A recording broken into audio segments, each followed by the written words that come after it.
Welcome to Suman TV. నేను మీ Suman TV Nag. ఈరోజు నేను కోడ్ జ్ఞాన్లో ఉన్నాను. విజయవాడలో ఉన్నటువంటి code Gyan software IT solution.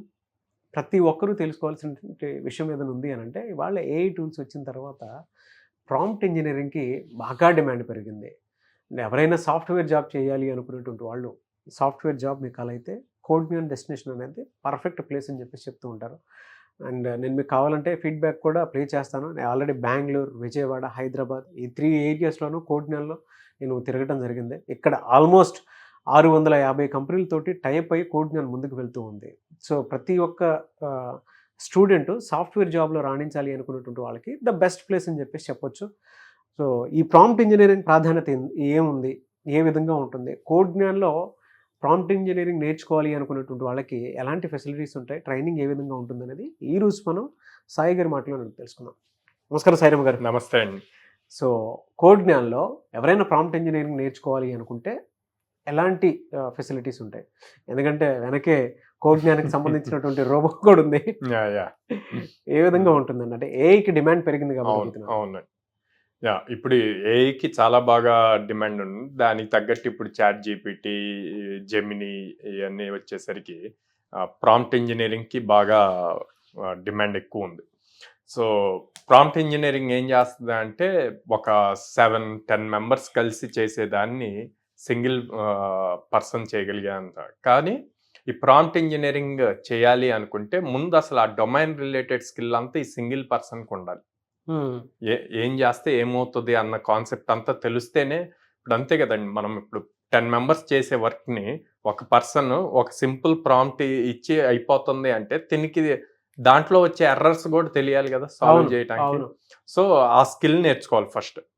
ఆ డొమైన్ రిలేటెడ్ నాలెడ్జ్ నేర్చుకొని అప్పుడు ప్రాంప్ట్ ఇంజనీరింగ్ చేసినప్పుడు, ఈ ప్రాంప్ట్ ఇంజనీరింగ్లో జనరల్గా ఇప్పుడు బయట అందరూ ఏమనుకుంటున్నారంటే 3 lines 4 lines ఒక ప్రాంప్ట్, ఒక సెంటెన్స్ ఇస్తే ఆ సెంటెన్స్ని బేస్ చేసి అంతా క్రియేట్ అవుతుంది అని చెప్పి అనుకుంటున్నారు. కరెక్ట్. కానీ ఆ సెంటెన్స్ ఇవ్వటానికి ముందు దాని బ్యాక్గ్రౌండ్లో మనం చాలా వర్క్ చేయాలన్నమాట. వాళ్ళ చాట్ జీపీటీ వచ్చేసిన తర్వాత సెర్చ్ చేయటం ఈజీయే, కానీ మనకు అనుకున్నది రావాలి అని అంటే దానికి పర్ఫెక్ట్ వర్డింగ్, ఒక కొన్ని కీవర్డ్స్ ఉంటాయి. అంటే మనం యూట్యూబ్లో రిలీజ్ చేసేటువంటి ఒక వీడియోకి సెర్చ్ ఇంజిన్ ఆప్టిమైజేషన్ అని చెప్పేసి SEO వర్క్ ఉంటుంది. యాక్చువల్గా వ్యూవర్షిప్ తక్కువ ఉన్నా ఎక్కువ ఉన్నా ఫస్ట్ గూగుల్లో కానీ యూట్యూబ్లో కానీ కొడితే మన వీడియో ఫస్ట్ కనిపించాలి. వ్యూవర్షిప్ తక్కువ ఉన్నా పర్లేదు, బట్ అది ఫస్ట్ కనిపించాలి అని అంటే ఒక పర్ఫెక్ట్ వర్డ్ వాడి దాన్ని మనం కొన్ని హ్యాష్ ట్యాగ్స్ పెట్టి రిలీజ్ చేస్తాము. అలాగే మీరు ప్రాంప్ట్ ఇంజనీరింగ్ అంతే. ఆ సెంటెన్స్ రాయటానికి బ్యాక్గ్రౌండ్ లో చాలా వర్క్ ఉంటుంది. అవును. ఓకే. అంటే ఆ మిషన్ మీరు ఎలా ఆలోచిస్తారో, హ్యూమన్ మన బ్రెయిన్ మనకి ఒక వర్క్ ఇస్తే మనం మాన్యువల్గా చేసేటప్పుడు ఎలా ఆలోచిస్తామో అట్లాగా ఆ మిషన్ కూడా ఆలోచించాలి. ఆలోచించి దానికి తగ్గ రిజల్ట్, మీరు మాన్యువల్గా చేస్తే ఏ అవుట్పుట్ వస్తుందో అలాగా అవుట్పుట్ మిషన్ ఇవ్వాలి. అంటే మిషన్కి మీ హ్యూమన్ ఇంటెలిజెన్స్ని క్రియేట్ చేయాలి. సో దానికి ముందు మీరు ఫస్ట్ దాన్ని ట్రైన్ చేసుకోవాలి. డైరెక్ట్గా మీరు ప్రాంప్ట్ ఇస్తే, రెగ్యులర్ ప్రాంప్ట్స్ ఇస్తే క్రియేట్ చేస్తుందండి. ఇప్పుడు create a image with sunrise sitting in the beach అంటే ఒక పర్సన్ ఫోటో పెట్టి అట్లా క్రియేట్ చేసేస్తారు. అవన్నీ రెగ్యులర్ థింగ్స్.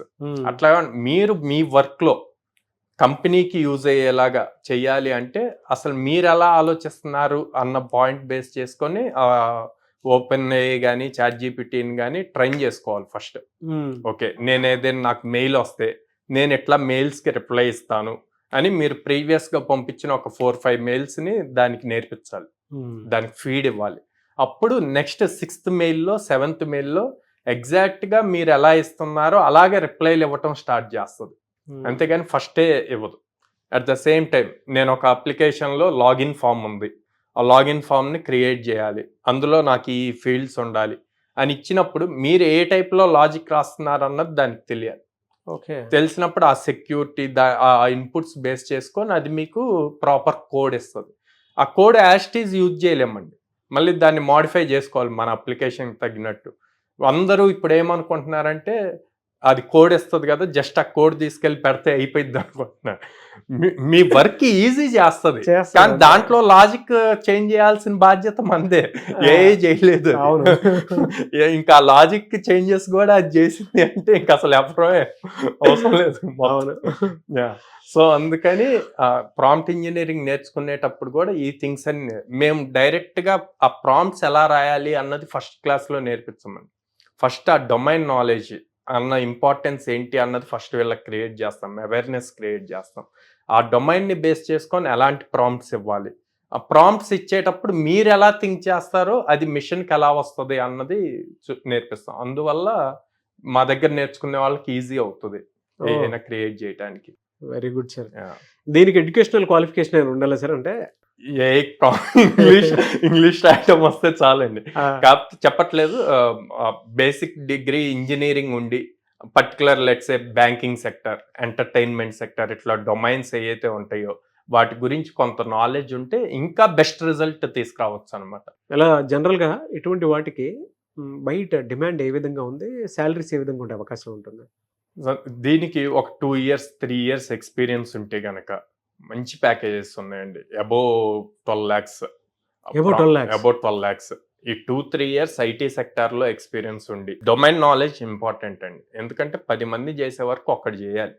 ఆ ఒక్కటి చేసేటప్పుడు ఎలాంటి టైప్ ఆఫ్ ఎర్రర్స్ వస్తాయి అన్నది కూడా దీనికి ఐడియా ఉండాలి. ఉంటే అది ఇంకా ఈజీ చేస్తుంది తన వర్క్. 8 hours లో చేసే వర్క్ ని 15 minutes లో కంప్లీట్ చేస్తుందండి. జస్ట్ 15 minutes, 1 hour కూడా కాదు. సో అందుకని 3 years 2 years 3 years ఎక్స్పీరియన్స్ ఉంటే మినిమం 12 lakhs దగ్గర నుంచి ప్యాకేజెస్ స్టార్ట్ అవుతాయి ప్రాంప్ట్ ఇంజనీరింగ్ ప్రాపర్ గా నేర్చుకుంటే. ఇక్కడ మీ దగ్గర ఎన్ని డేస్ ఉంటుంది సార్ అది కోర్స్ నేర్చుకోవాలి? ఇది 2 months కోర్స్ అండి, 60 days, 60 రోజులు అంటే సరిపోతుంది. ఎక్స్పీరియన్స్ స్టూడెంట్స్ ఉంటే ఓకే, ఫ్రెషర్స్ అయితే జాయిన్ అవ్వాలి అనుకుంటే మాత్రం బెస్ట్ ఫ్యూచర్ ఉంటుంది దీని మీద. సో ఆల్రెడీ ఏఐ టూల్స్ వచ్చేసిన తర్వాత వీటికి డిమాండ్ అయితే చాలా బాగా పెరిగింది. కెరీర్ ఆప్షన్గా తీసుకోవాలి అనుకున్నటువంటి వాళ్ళు కోడ్ జ్ఞాన్ని కనుక మీరు అప్రోచ్ అవ్వాలి అనుకుంటే ఎలా సార్ మిమ్మల్ని అప్రోచ్ అవ్వాలంటే? స్క్రీన్ మీద కనిపిస్తున్న నెంబర్స్ కాల్ చేయొచ్చు అండి. మేము విజయవాడ మొగల్రాజపురంలో ఉంది, హైదరాబాద్ JNTU మెట్రో పక్కన ఉంది, అండ్ దెన్ బెంగళూరు BTM లేఅవుట్లో మా బ్రాంచెస్ ఉన్నాయి. డైరెక్ట్గా విజిట్ చేసి మాట్లాడచ్చు. సో ప్రస్తుతం నేను విజయవాడ ఇన్స్టిట్యూట్లో ఉన్నాను కాబట్టి విజయవాడ పరిసర ప్రాంతాల్లో ఉండేటువంటి వాళ్ళు ఇక్కడ కూడా మీరు సాఫ్ట్వేర్ జాబ్లో రాణించాలి అనుకునేటువంటి వాళ్ళకి కోడ్ జ్ఞాన్ ఐటీ సొల్యూషన్స్ అనేది ఉంది మొగల్రాజపురంలో. మీరు కనుక జాయిన్ అవ్వాలి అనుకుంటే ఇక్కడే మీరు జాయిన్ అవ్వచ్చు. స్క్రీన్ మీద మీకు కాంటాక్ట్ నెంబర్ కనిపిస్తుంది, దానికి మీరు కాల్ ఆర్ మెసేజ్ వాట్సాప్ చేసి ఎన్రోల్ చేసుకోవచ్చు. సెకండ్ హైదరాబాద్ కుకట్పల్లిలో ఉంది. థర్డ్ వచ్చేటప్పటికి బెంగళూరులో ఉంది. సో బెంగళూరు కూడా నేను విజిట్ చేశాను, హైదరాబాద్ కూడా నేను విజిట్ చేశాను. ఆల్మోస్ట్ ఒక 650 కంపెనీలతోటి డే 1 నుంచి అంటే ట్రైనింగ్ ఇచ్చినప్పటి నుంచే వాళ్ళకి జాబ్ రావడానికి అవకాశం ఉండేలాగా ప్రతి కంపెనీకి ముందే స్కిల్ని అప్డేట్ చేసి ఇంటర్వ్యూస్కి వాటికి పంపిస్తూ ఉంటారు.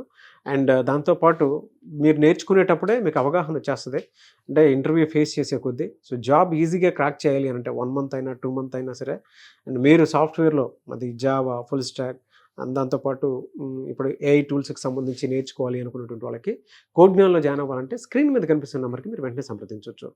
అండ్ జాబ్ అయితే అసెస్మెంట్ డెఫినెట్గా ఉంటుంది. ఆసక్తి కలిగిన వారు స్క్రీన్ మీద కనిపిస్తున్న నెంబర్ సంప్రదించండి. ఈ వీడియో లైక్ చేయండి, షేర్ మాత్రం తప్పకుండా చేయండి. ఇలాంటి మరిన్ని వీడియోస్ కోసం మా ఛానల్ ఫాలో అవ్వండి. Thank you.